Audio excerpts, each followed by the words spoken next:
Hey everybody, it's me, Gregor Manarino, and I am back with my market wrap-up for today, Tuesday, October 24th, 2017. Before I even get started, I'm going to say this. I am going to try to stay calm here. I just got off the phone with your friend and mine, Greg Hunter, and had kind of a meltdown over some of the mainstream financial people, and I'm going to talk about that here. It's just too much, so get ready. And again, if I go off the deep end here, forgive me, but I'm going to try not to. So, the Dow Jones Industrial Average hit yet another record high. Again, this should not be, not one of you that follow this blog should be surprised about the stock market action. I've been outlining this for you for what seems like, well, what literally is the election of Donald Trump. And I have nailed this market so absolutely perfectly. It's kind of, I even scare myself. It's the truth. Now, a couple of things happened today that drove this rally, and we have got to pay attention to it. And I spoke about this, some of it earlier in the video I did this morning, right about at the market open. Cash leaving the bond market, for which I know if you're going to my website, traderschoice.net, you watch this happen in real time. Cash leaving the bond market and making its way into the stock market. The U.S. 10-year yield hit 2.42. This is incredible. We haven't seen a yield like that, actually, I think since April. So what is this telling us? Cash, again, leaving the bond market, doesn't go to money heaven like they want you to believe. It simply is going to look for places to go. Cash also came out of the derivatives of gold and silver, went into the stock market. This is where we're at right now. It's a risk-on environment. But that doesn't, for those of you out here, and I've had a lot of questions about this today alone, that doesn't mean you need to consistently be long the market. What is Greg talking about? Yesterday, I told all of you that I was going short IBM. Watch the videos that I did yesterday. I said I was buying puts on IBM. I closed that trade today with a 52% gain. A 52% gain. So this is really a stock picker's market. If you have any of my publications, you know exactly how to do this because I outline it for you. This is not rocket science. I also told you I was buying calls on the Qs. I still had that hedged position there. I'm about even, maybe slightly to the negative side on the Qs, but I mean 52% gain, more than that actually, 52 point something on that trade with IBM short. So if you don't believe in this market, if you're a trader, I don't believe in it either. It's completely fake. I want to talk more about that. You know, look for opportunities to get short. If you're looking to get short, here, I'm going to give you all a couple of heads up here. Get Nike, NKE, on your radar screen if you're a trader. Watch this one. This one might roll over the next day or two. If it does, I'm going to jump all over that. I'm going to short it like you have no idea. And there's other opportunities, of course, in this market here to get long, to get short. It's all kinds of fun, and you should be adding to your physical positions. This is my opinion. Don't take my word for this. Okay, gold and silver on sale once again. Why? It's market right now. Cash moving into it. Now this is the part where I'm going to need to stay calm a little bit here. How many of you know who Bob Pisani is? CNBC. Bob, if you're listening to this, or if this makes its way to you, which I hope it does, I want you to explain something to me, Bob Pisani. So we've been hearing, all of us, and you've been fist feeding us this for a really long time, the reflation trade. I can't count how many times, Bob Pisani, you have said reflation trade, that the reflation trade is on. So are you insinuating, Bob Pisani, that we've been in a deflationary trade environment? Because it's been nothing but inflate. So your reflation trade, you got to stop. Because every time I hear you say that, I literally have to stop myself from throwing up. It's asinine, Bob Pisani. And you got to get it together here. Maybe if some of these people who are watching my video will, write to CNBC. Get Greg Manarino on your show. I'll debate you, Bob Pisani, or anybody else who wants to, okay? Because here's something else that I want to talk about. Leon Cooperman. I know all of you out there on CNBC know who he is because you practically worship the ground this guy walks on. Billionaire hedge fund manager. Leon Cooperman today on CNBC. People, are you sitting down? Sit down for the... You, right? Don't you dare stand up. Sit down. There you go.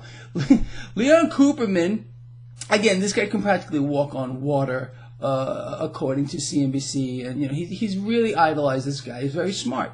But he said something today that I want to outline for you. In fact, I wrote an article on Steemit earlier today regarding this. Leon Cooperman, billionaire hedge fund manager, came out admitting that fixed income debt is in a bubble.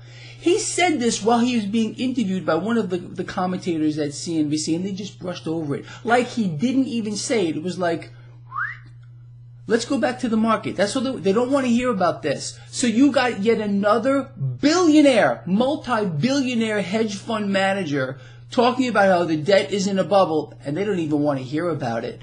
It's like in these people like Bob Pisani and his reflation trade. This is insane, okay? Want you to believe that this market is real. This market is not real. There's no aspect of it whatsoever that is real. It's all being distorted by the freaking bond market, who now Leon Cooperman's admitting is in a bubble. It's just too much. And I told you I was going to try to stay calm, and I see him getting a little bent out of shape here. Maybe that's Leon Cooperman right now. Hold on one second.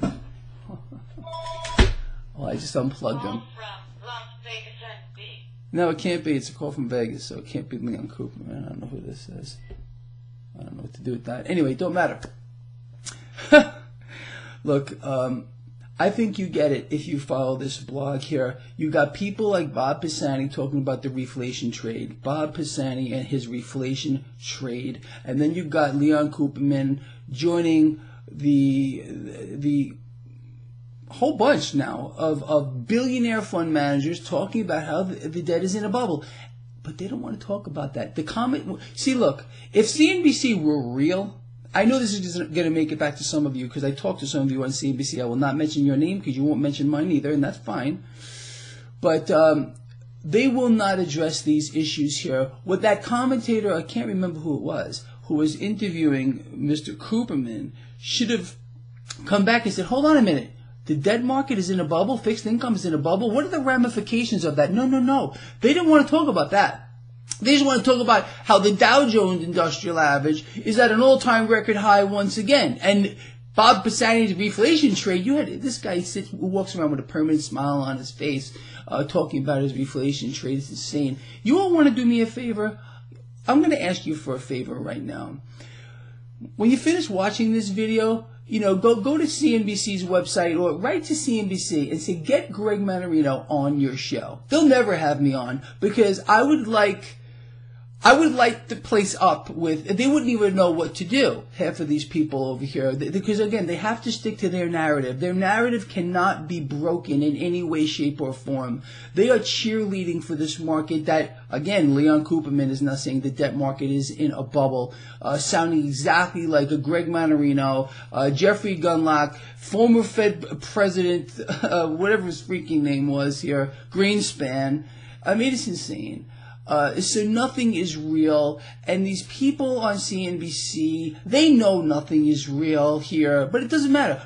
Personally, you know me. I don't care what the market does. It goes up, I'm all for it. It goes down, I'm all for it. I'm a major bull here in the stock market. You all know that. I'm also a stacker. I know what to do. I'm a businessman, and I don't care where the opportunity is. Again, if they were bidding up pencil erasers, you know what? I would go ahead and buy some. This is the way it is. I just want to capitalize on this charade that is surrounding us in every way, shape, or form. And I want you to do the same damn thing. It's that freaking simple. I don't know another way to say that. And that's why I work so hard. For example, like on my website, put a nice ticker up there for you that you can watch in real time. And the bond market in real time right on the front page of my website.